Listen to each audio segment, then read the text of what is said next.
ఇవాళ nursing college పెట్టడానికి ముఖ్య కారణం నా మొదటి నుంచి ఎడ్యుకేషన్ ఇంట్రెస్ట్ నాకు. ఎందుకు ఇంట్రెస్ట్ అని అడగొచ్చు మీరు. నేను ఇంటర్మీడియట్ పూర్తి అయిన తర్వాత ఇక డిగ్రీ కాలేజ్ లేదు. అప్పుడు ఎక్కడికి వెళ్ళాలో తెలియదు నాకు. ఇక డిగ్రీ కాలేజ్ లేదు, చదువుకోవాలని కోరుకుంది. అప్పుడు నేను కాకినాడ పిఆర్ కాలేజ్ వెళ్ళి చదువుకున్నా.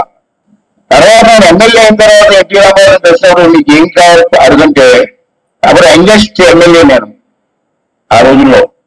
నన్ను పిలిపించి నీకేం కావాలంటే నాకు డిగ్రీ కాలేజ్ ఇవ్వన్నాను. అప్పటి నుంచి నా కోరిక ఏంటంటే నర్సీపట్నం ఎడ్యుకేషన్ హబ్ గా తయారు చేయాలని ఒక దశకి వచ్చాను. ఏమి ఉన్నా లేకపోయినా ముందు ఎడ్యుకేషన్ అవసరం. అంటే డిగ్రీ కాలేజీతో పాటు అన్ని కాలేజీలు, polytech college, ITI college, nursing college, తర్వాత అన్ని కాలేజీలు, బిజెడి కాలేజీలు ఎన్ని కూడా తీసుకొచ్చాం.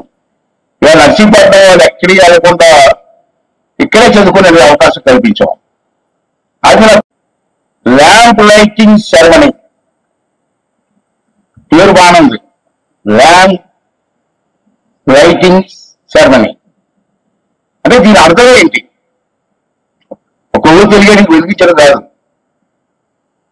దీంట్లో చాలా అర్థం ఉందండి.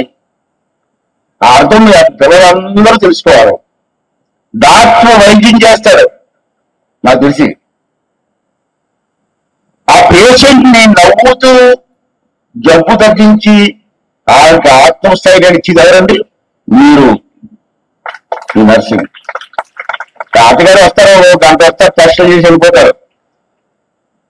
అక్కడి నుంచి మీరు రోజంతా పేషెంట్కి ఇప్పుడు టాబ్లెట్ ఇవ్వాలి, ఎలా చేయాలి ధైర్యం చెప్పి అతను ఆరోగ్యంలోకి తీసే బాధ్యత మీది.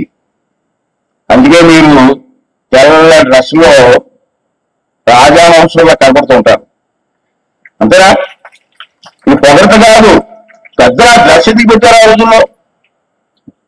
ఇలా కలర్ డ్రెస్ వేసుకుంటారు మీరు. White dress, white